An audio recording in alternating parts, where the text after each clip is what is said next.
Awal mulanya sebenarnya apa namanya? eh, Sebenarnya kita punya juga bukan saya sih partner usaha ya, partner saya yang lebih besar daripada ini kan, di SPT gitu kan. Tapi beliau juga dulunya itu salah satu aktivitas di Unram juga gitu kan. Terus sudah meninggal sekarang Pak Aris Pak Peta di Lampung Pak Peta ini. Di sana beliau sebetulnya untuk yang apa pesanan yang besar di kantor kan, sekarang top besar kan. Nah, kemudian kita ini bergeraknya di yang apa namanya untuk para mahasiswa harusnya kan, yang kecil-kecil kan. Kalau Pak Aris ya yang besar nggak bisa melayani yang kecil-kecil kan. Nah, dari situ udah lama sebenarnya. Karena kita belum sekarang ada ya dari beliau juga kita. Kalau boleh tahu udah berapa lama nih? Udah lama ya, udah berapa tahun lama sekali ya, lama juga ya. Untuk pertanyaan yang kedua, bagaimana Bapak mengetahui bahwa usaha yang Bapak bangun memiliki peluang pasar, Pak? Berarti untuk targetnya kita mahasiswa ya. Mahasiswa top ya, dan juga yang dari UMKM seperti apa namanya industri besi itu kan perlu ya kita ACL apa itu kan, kan apa ya BCL apa itu kan juga gitu. Tapi yang utamanya dari mahasiswa gitu kan, di sama fakultas kan. Nah, gitu. Untuk pertanyaan yang kedua, ini juga kan tempatnya kan lebih dekat daripada strategis. Ya. Untuk pertanyaan yang ketiga, modal awal yang digunakan untuk membangun usaha ini berasal dari mana, Pak? Apakah dari finansial atau maksudnya pinjaman itu? Ya. Nggak ada, kita nggak ada pinjaman ya, karena murni dari sendiri. Ya, apalagi kalau kita ya berpegang pada saya ya, pindah ke bank itu kan ya bunga-bunga kan misalnya riba ya, kita usahakan kita enggak gitu kan. Juga kalau kita mau pinjam ke orang ya kita suka kejar-kejar juga gitu kan, ya kita sedikit-sedikit. Nah, ya itu dapat berarti realnya dari dompet sendiri, Pak? Ya, gitu kan. Untuk pertanyaan yang keempat, untuk sumber pertama modal itu diperolehi untuk membangun usaha ini berarti dari dompet sendiri. Ya. Untuk pertanyaan yang kelima, bagaimana sih proses Bapak merintis usaha dari awal ini? Awalnya kita sedikit ya, nggak terlalu besar juga. Ya, sedikit demi sedikit kan kita ada dari pertama mungkin mahasiswa sebenarnya ada beberapa rekomendasi dari dosen-dosen juga gitu kan. Ya, dosennya tolong ke sini aja, ke sana ada ini gitu kan. Karena sebagian dosen juga ada yang ngambil dari kita gitu kan. Kemarin saya bimbingan sama Prof Giman disaranin di sini. Ya, gitu kan. Air destilatnya. Itu kan sedikit kan namanya mendetailasikan. Juga dosen yang lain, kan dari Pabu kan, apa namanya? Dari Unidba kan. Dapat rekomendasi dari dosen ini, kesini aja, ada banyak itu kan gitu kan. Dan terus akhirnya kita juga kan posting apa namanya kan boleh ya digital ya. Nah, digital emang sekarang sosial media kita nggak belum ada ya.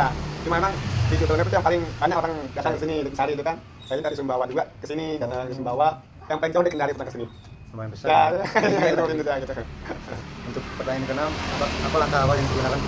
Apa langkah awal yang dilakukan terhadap usaha ini? Untuk langkah awalnya sama sih seperti yang tadi, Pak, untuk merintisnya itu mulainya. Ya, merintis dari emang dari bahan-bahan itu kan dari merintisnya ya pertama kan punya relasi juga kan, punya pengetahuan kan, ini kan itu kan kebetulan istri saya juga seorang dosen juga itu kan, ya dosen di Muhammadiyah, di salah di Muhammadiyah kan, dia belajar punya juga relasi juga. Jadi kita selain mahasiswa, selain di Unram juga kan, kita juga mau masuk ke YALSI, MUI yang sekarang ini gitu kan, Hamdan Wadi yang di Lombok Timur juga, atau di yang di mana? DG juga. Yang Wigora. Untuk pertanyaan yang ke-7, bagaimana cara Bapak mengelola keuangan saya? Apakah ada yang ditabung atau full dibeli? Ada yang ditabung, memang ada yang ditabung kan, sebagian ditabung, sebagian beli juga. Ngambil barang lagi. Iya, ngambil barang lagi di Samutan juga kan. Karena barangnya kecil tapi kadang-kadang juga harganya mahal juga kan ya.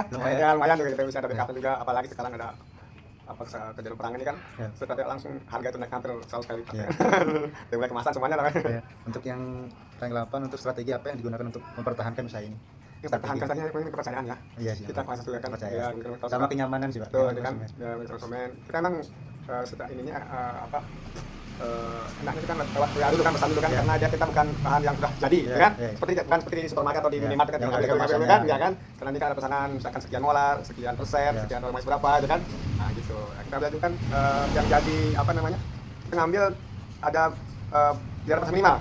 Jangan lebih 5 mili kita iya 5 mili kita layani kan. Kalau misalkan barangnya yang bisa di kita ini memang gitu kan. Kita layani juga itu untuk mahasiswa. Kan apa namanya? Penelitian mahasiswa itu kan perlu biaya besar ya. Kalau misalkan dia langsung mesti seliter, kemana dia barang nanti kalau udah selesai mau di ini kan lagi kan. Lebih kita di sana. Tempat lain kan belum ada kayaknya kecil-kecil kan.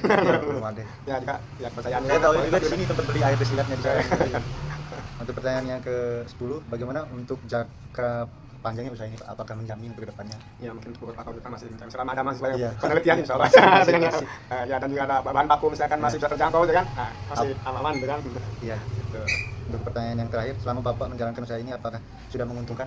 Alhamdulillah. Kalau tidak menguntungkan kami cukup. Mungkin nggak bertahan lama. Sampai 2 tahun.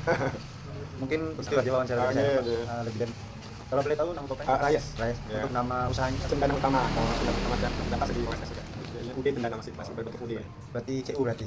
UD. UD. Ya UD bukan CU. UD. Mungkin itu aja Pak untuk wawancara hari ini.